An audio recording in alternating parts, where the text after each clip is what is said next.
recently chopping it up with one of my homies. Good topic that we talk about a lot here on the channel. It's a passionate topic, as a matter of fact. Which DAW is the best one? I always tell you guys that the best DAW is the one that you're currently using. And the only reason you will switch from that DAW to another platform is for several reasons. You know, maybe you outgrown the current platform, and that's because you've been watching other people do things in other places, and it matches with what you're trying to do or what you've been wanting to do, and you find that it's quicker. You know, that's the key word. People want to do things quicker, but not all the time. Not all the time. Sometimes the process is more enjoyable to certain people, and it just really depends on who you are. But I find that this question is a ongoing topic, and it's always going to be this way because it just depends on who you are. We got people from different backgrounds, from different worlds. If you're from the older community where you got started much early on, where Pro Tools was like the thing, and in most cases was like almost the only thing to use if you are someone of professional user, or, you know, if you really doing it, you know, Pro Tools was like that verified tag, if you will. It was a hat that you wore to say that you were professional and you was doing it. You a hobbyist if you use anything otherwise, you know what I mean? So if you from that era, you have a different viewpoint versus the newcomers. There's a lot of you guys that follow me on this channel.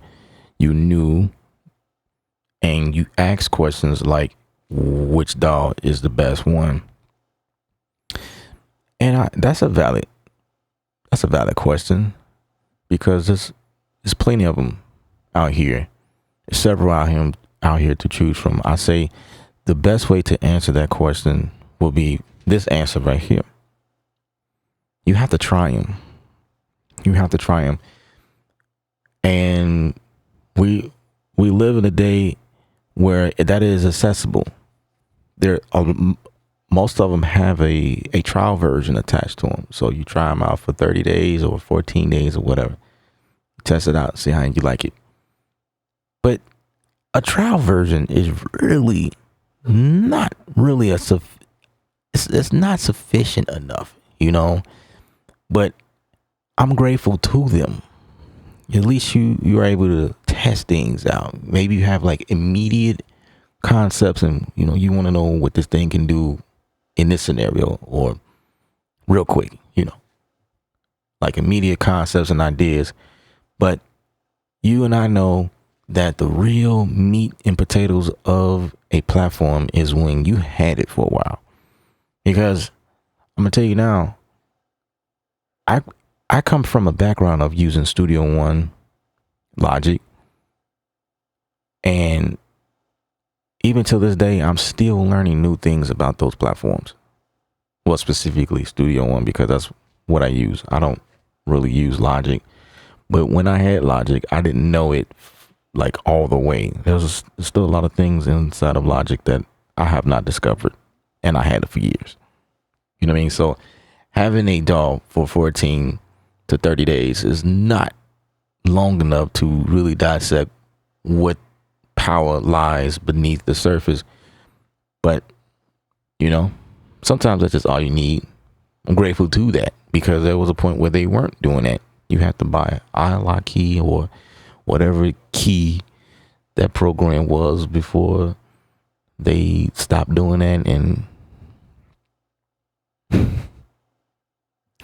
it's crazy. It's crazy. But we are at a different time right now where the question is still remains, you know. I can't really answer that question, but here are some suggestions. You can watch me do my thing, which I do a lot of live streams here on the channel. I use specifically Studio One, Ableton Live, and Bitwig. Between those three is what I use, how I get down. If I was to describe those, if you're interested in any of those, I would say Bitwig is like the hybrid that sits in between Studio One and Ableton Live.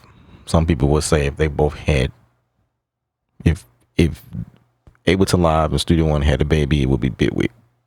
I don't know, because there's a lot of things that I'm familiar with when you using Bitwig. So Bitwig does allow for custom key commands. You know what I mean? You can't do that in Ableton Live. However, Ableton Live and Bitwig share some of the same concepts in terms of like clip launching, you know, having a page dedicated for just clips, throwing it in real quick, matching something up, getting something going, and then go to the range window and finish the song out. Ableton Live is the same way. The way that those programs work, like devices and where they live at the bottom of the screen, this is the same way. They both do the same thing. Studio One is trying to enter that RAM, so to speak. It's a few nuances that's happening in some of the updates that's like, oh, okay, you know, this, they kind of moving towards Ableton, you know, they're not quite there, but that you do get some of that, you know. So that's kind of cool because it introduces a new perspective inside of Studio One, and I don't know, it opens people up to Ableton, or Bitwig, you know what I mean? Like, this is a thing. And then, but there's this new communication deal that's happening called Daw Project. Yeah. A new way to export your project. And so that is how two different platforms are able to talk to each other. And that's what I currently do, or what I'm currently doing at this moment. I got a bunch of projects that I've done in Bitwig. I want to bring it over in Studio One because I'm taking advantage of the new Splice integration that came out with the latest update in Studio One. That is pretty dope. I feel like that's game changer because using Splice in terms of workflow inside of Studio One is just drag and drop. First of all, it captures, you can capture what you're working on. So the browser, in the browser, what Splice is doing is they gather in details about your project. They gather in the note, the key that your song is, and it's pretty accurate each time. I would say I would say the speed, maybe the tempo, you know, so everything is warped. So that works. And how well it match, like the samples that match to your project, is subjective. However, there's a list of them. You will find something that matches the workflow, and I found some every time. You know, there are some I'll just click over, blah blah blah, whatever. So that concept versus using Splice as a separate app. You have to buy the sample and then it does its thing. You know what I'm saying? And depending on so many other variables, you may or may not get the sample, and that's just a vibe killer waiting on it to register that you are buying that sample, and then you take it, drag it over, and then it just kind of pulls you out of the software into the DAW. Yeah, it's a whole thing when dealing with that. But it's cool that Splice do have a plugin, a companion plugin that allows you to place it within your DAW. So like if I'm using Bitwig, for instance, and I need to use Splice, I can just throw the companion plugin in there and I can still hear the sound that's coming from Splice. Loop Cloud does that too. And what it does is, as long as that's in there, it hears the track tempo And in some cases, maybe the key, no, maybe not. You have to change the key yourself. But there might be some tech behind that. I don't know. But so far what it's doing is warping to the tempo. And so you can play samples using the app and everything will lock in terms of sampling. You play along, it's like a play along video, sing along. Anyway, that's an old term. But yeah, that's what it's doing. Sample along. Something I came up with just now. Yeah, you sample along with your project and go from there. But the time it takes to get everything over that, yeah, it's a buzzkill for sure. So Studio One allows that drag drop boom. And it's like, yeah, we'll handle the purchase later in the background, but we just want to keep everything. So Splice right now in Studio One acts as a browser. It's like it's a part of the thing. You just drag stuff over and it works. That is what I'm enjoying about Studio One.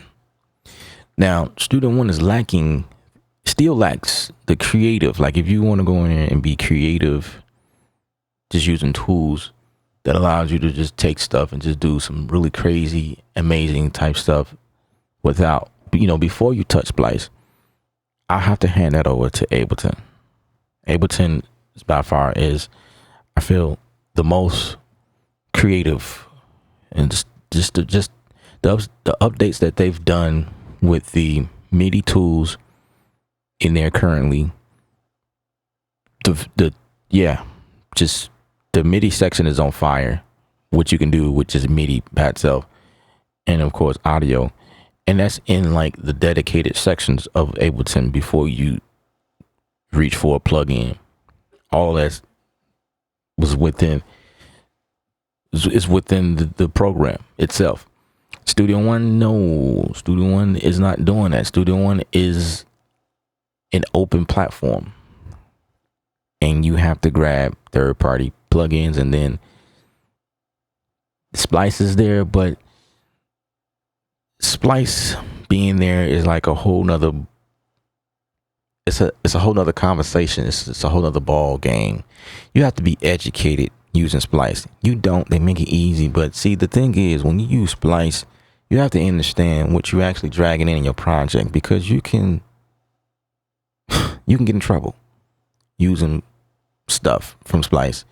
You release the stuff out, and then you say your music go viral, and that's the only thing I hate about how they making Splice so accessible, because there's nothing that prompts you to say, hey, please keep in mind when you're using these samples, make sure, like, give us details. I mean, I'm sure you can go on the website and read the policy, and but like these newcomers, man, like when they're marketing this stuff on YouTube on how awesome it is and how quick you can do a song now with Splice integration, they're not saying you need to be careful because there's thousands of other people using the same samples, and you know what I mean? And if you go the length of actually releasing your project, then you might have heard of a platform called DistroKid or CD Baby or Lanyard or United Masters, or there's a lot of TuneCore. It's Ditto. It's a lot of new ones that popped up. And in the details as you filling it out, it's going to ask you, have you used any samples from Splice, Blue Cloud, or blah blah blah from other places. So that's an actual thing. And I think, I'm not really sure what happens when you click that box if you're using Splice, but I do know that there are limitations as to what you can what you can involve yourself in terms of opportunities. I do know that for a fact. Like, even record labels that sign you based on that song, they want to redo it or whatever the case might be. One of the first questions it will be, is this original? And because they don't want to be liable for a lawsuit that happens, because you can't take other people's work, even though it's dope, and even though you got it from Splice, where Splice is made accessible to us that pay a monthly subscription to have access to such work. Still crazy. Like, this is crazy. I say stay away from melodies. Stay away from melodies. If you're using drums, I think you're okay. If you're using percussion, I think you're okay. If you're using Foley, ambient sounds, or things to that nature, then you're okay. You can't copyright that stuff anyway. But when you fall in the territory of melody, that's a big one. Don't download anything that has a melody, but that's subjective as well, because people have different understandings on what melody is.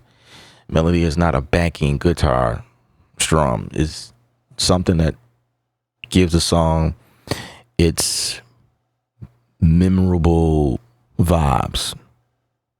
Something that people can sing along, or like the moment you hear that is the melody, that catchy, whatever that is, that's the melody. But anyway, I digest.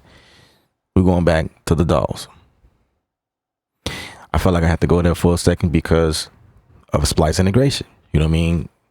That's a whole nother topic. I'm gonna create a video saying, hey guys, be careful. Splice integration is cool, but be careful when you using Splice. Anyway, what's the best Daw? I don't know. Like I say, I find myself using Studio One more because of Splice integration. You are introduced to things that is not in your regular browser, and how it discovers something that fits quicker. I think Studio One, just hands down, might be one of the best in terms of workflow, but I can't claim that. I can't say that that's the best and that's what you should go for. I think you should definitely do the try, the 14, 15 day, 30-day trial. See if you rock with it. And again, like I say, watching channels like this one here, where you see us do stuff in these several DAWs, and just seeing if it's something that you're willing to use, if it vibes with you. You watching us, you seeing, okay, he's coming up with this, and he's doing this, and he's doing that, and he's pulling at this, and it works well with that. I see what he's doing. Okay, yeah, I think I want to go and try Bitwig or Studio One, or you know what I mean. I think at that point it might be okay to go like that. And yeah, when you pick a DAW, people are picking DAWs based on their favorite YouTuber too, and so that's another thing. People, I mean, that's cool. That's cool. I think it's cool that YouTubers have a following, that have people who rocks with them to the point where people are buying some of the same stuff just so they can keep up with us. That's cool. But be careful when you do that, because my workflow is different from yours. I see things differently. My frustration are different from yours. It's hard. It's hard trying to find the perfect DAW, because the other factor is we got people in this universe that are like, I like using this DAW because of this. And then we got this other platform. Well, this one is good for that. You know, every DAW has its perks that makes it shine.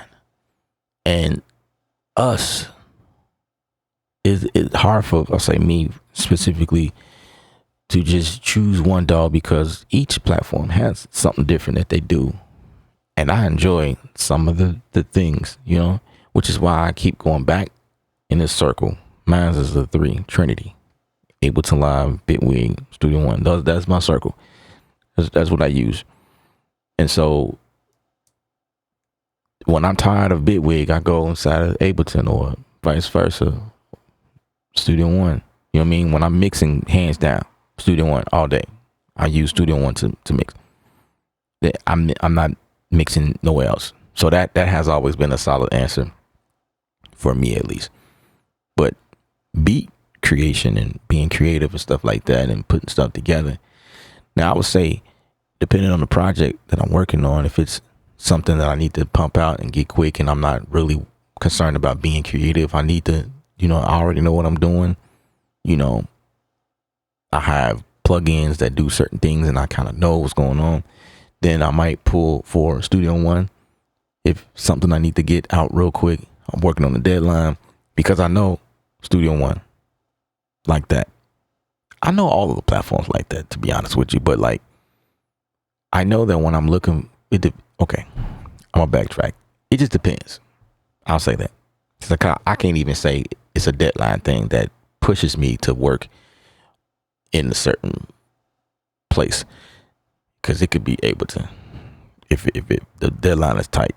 But if I'm working on something and I know it requires me to do some things that I know Ableton Live is good at, then I'm gonna choose Ableton Live. You know what I mean?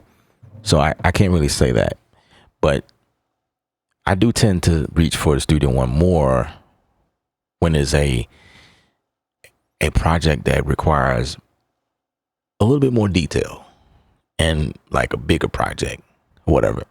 Although Bitwig would be a better place to do bigger stuff because of how stable it is, I just feel Studio One, the way it's structured and the workflow, I'm used to it and I like the workflow, especially when projects get big. There's tools in there that I like using, that I'm used to. And it's just certain things that I like. So that's what keep me in Studio One. You know what I mean? But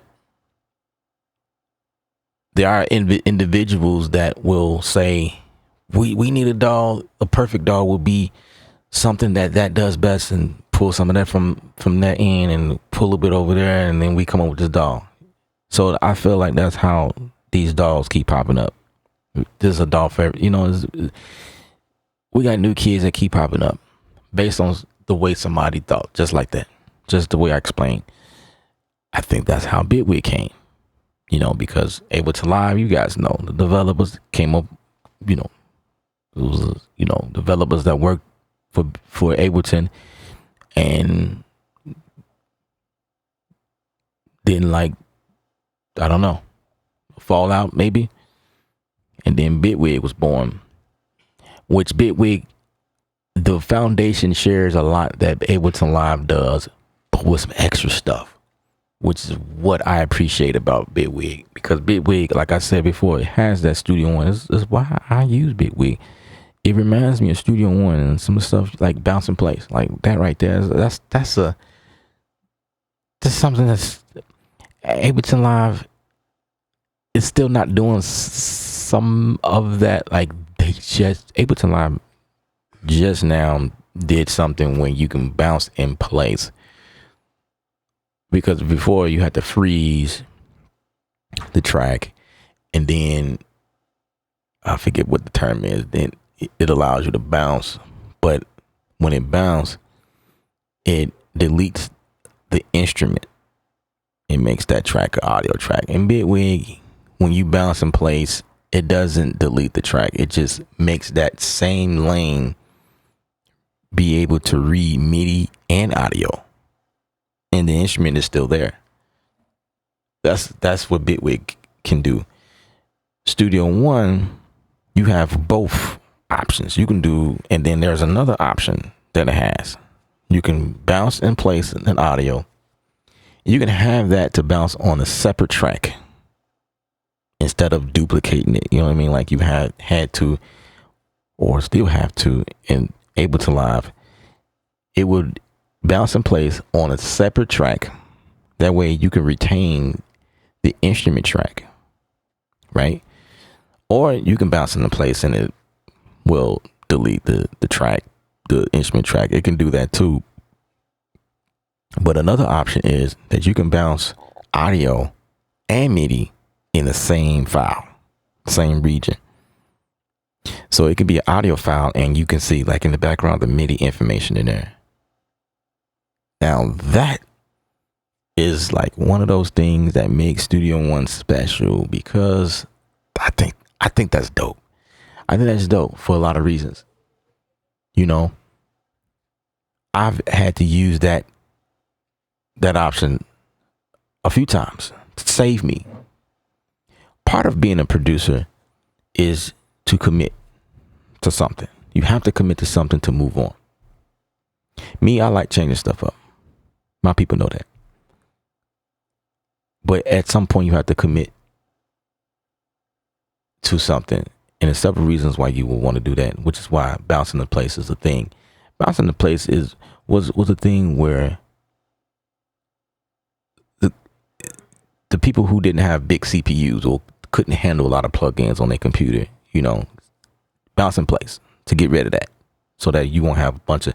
But the other thing to that is that when you bounce in place, you don't have to worry about updating your plugins or something not working a year later when you go back in that project. That is exactly what I'm dealing with right now. I was working on a song, and a couple of the plugins don't want to act right. It's crashing and it's doing something different.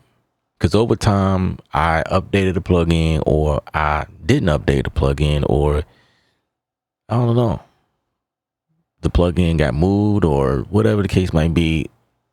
The project is not the same when you open it up. Things happen. And you know me, I'm active. I have stuff I'm always downloading on my computer, and stuff I'm deleting. And I may have accidentally deleted something that's attached to something else, and blah, blah, blah, blah, blah, whatever.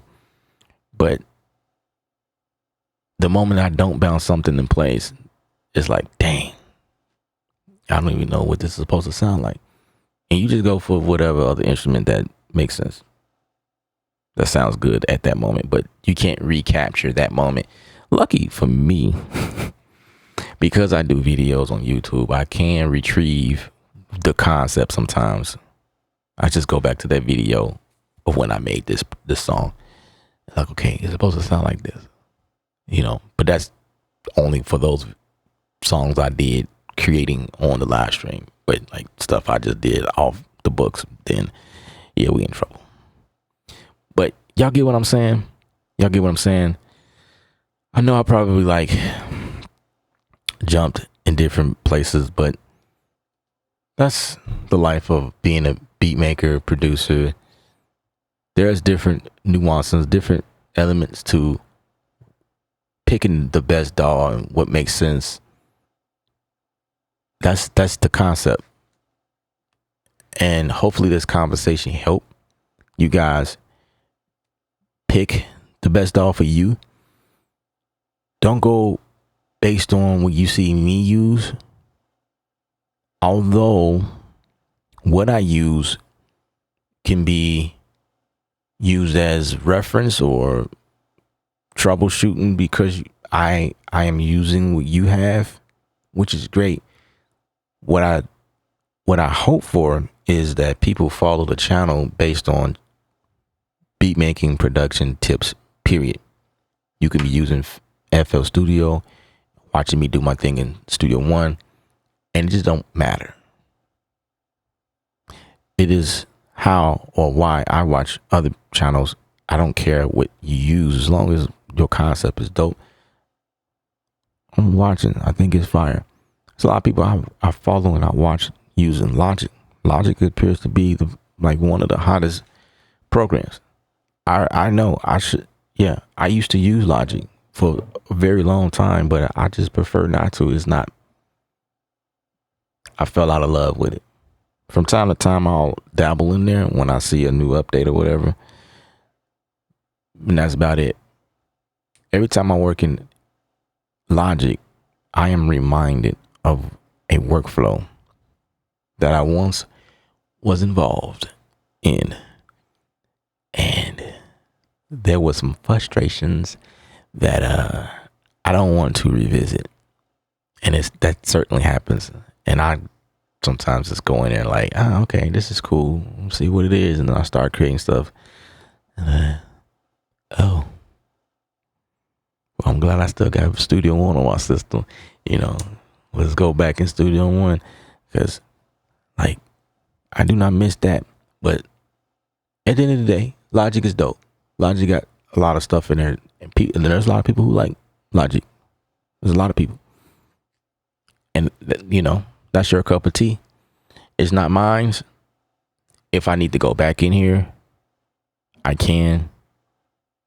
I have some buddies who send me projects in Logic, and so I have to go back in Logic sometimes. But you know, I have my three that I go between. I really enjoy working in Ableton. Ableton is not for everybody. Ableton is certainly different, I would say. If you're a Studio One background, Logic background, working in Ableton is like night and day. So, like I said, Bitwig is the hybrid now. So you might like Bitwig, but you gotta have a stomach for that though. Like, you definitely will frustrate yourself trying to work in Bitwig because Bitwig isn't necessarily user friendly. It's hard for me to say that because when I'm explaining, I'm like, man, this is easy. Like, but sometimes I have to like check myself. I can understand how it can be different for some people. So I hope this video helped.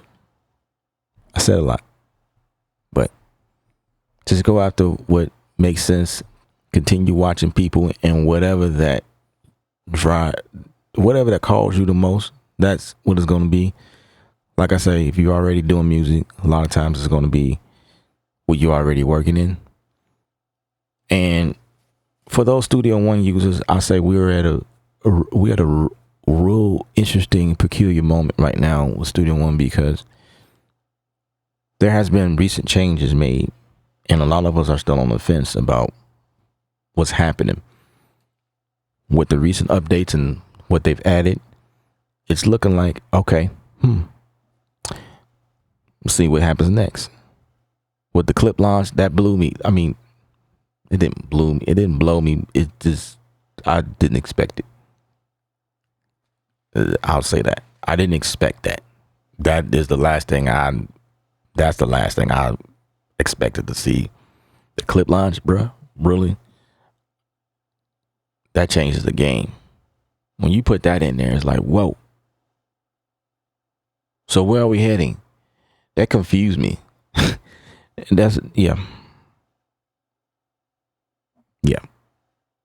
Because I'm curious what's gonna happen next. That's a big one for me. Splice is it's another one. That's innovation right there.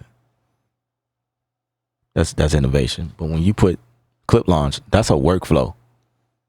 And that's a workflow that you gotta kind of keep up with. When you go that direction, you know what follows that. The devices that lives on the bottom. It's like, and then they started doing it.